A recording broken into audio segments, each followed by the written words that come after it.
Clive Staples Lewis tells us his own life story with a purpose. His is a journey toward belief in God. He was born in 1898, 42 years after Freud. He grew up in Belfast, Northern Ireland. His grandfather was a Protestant minister. His father, Albert, a lawyer. His mother, Flora, was a mathematician.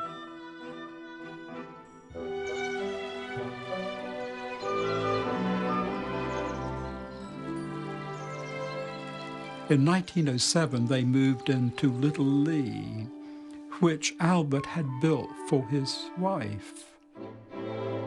And there they were a very happy family.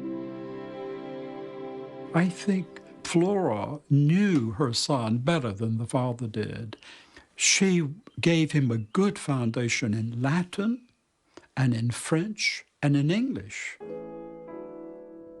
When he was 5, Lewis told his family that he would no longer answer to the name of Clive. They were to call him Jack. I am a product of empty, sunlit rooms, indoor silences, attics explored in solitude. Here, my first stories were written and illustrated. Afternoon, boys. They were an attempt to combine my two chief literary pleasures, dressed animals and knights in armor.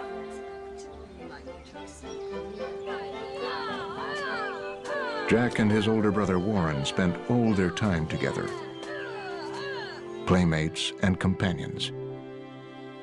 Together, they made a magical private world.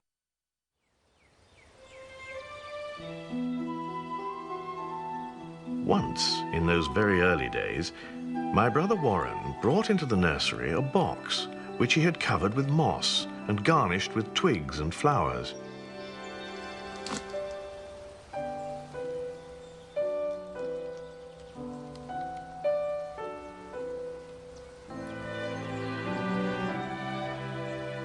That was the first beauty I ever knew.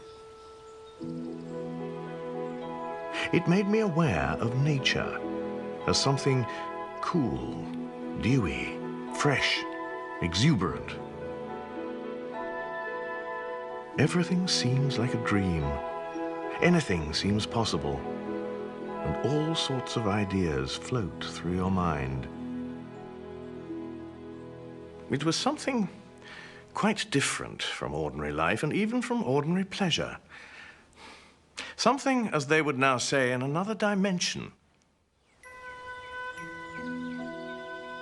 It was a sensation of desire.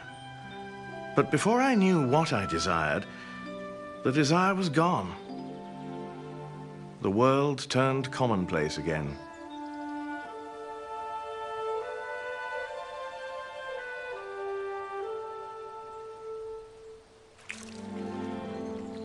Throughout his life, Lewis would often remember the feeling aroused in him by the toy garden. He named that feeling joy.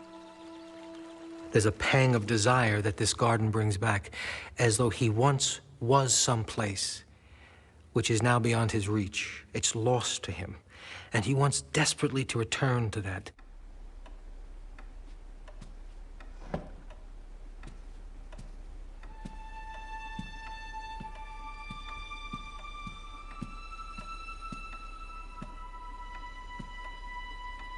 I must now turn to a great loss that befell our family when my mother became ill.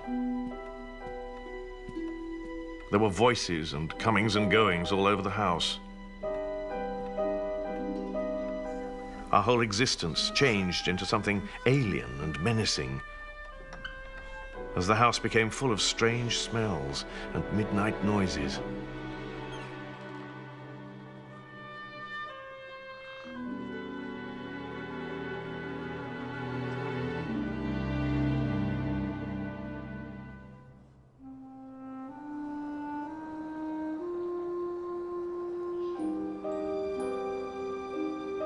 I remembered what I'd been taught, that prayers offered in faith would be granted.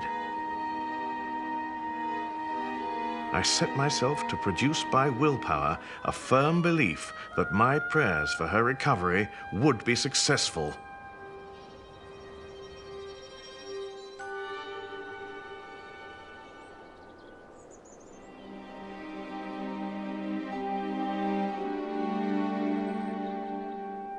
The thing hadn't worked. With my mother's death, all settled happiness, all that was tranquil and reliable, disappeared from my life. And there has never been, really, any sense of security and snugness since. I've not quite succeeded in growing up on that point.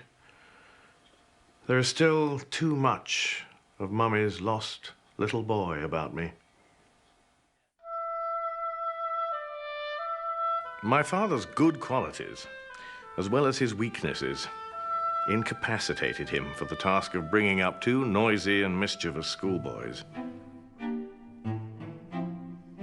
Albert was distraught. Now, we all know that if possible, the survivor needs to be strong for the children. But in this case, I think the children were simply partly devastated by the fact that not only had their mother died, but their father was falling apart in front of them.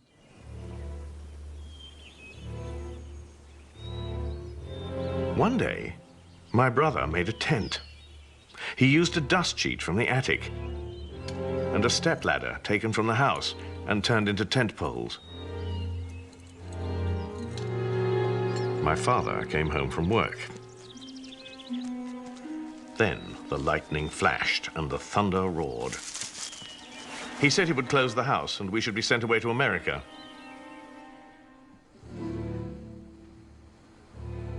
Being still a boy, I believed in these threats.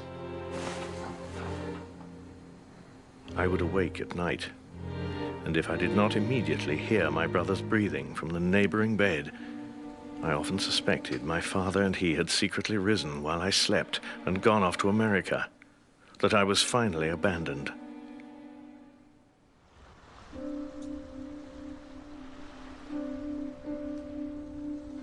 No more of the old security. It was sea and islands now. The great continent had sunk like Atlantis.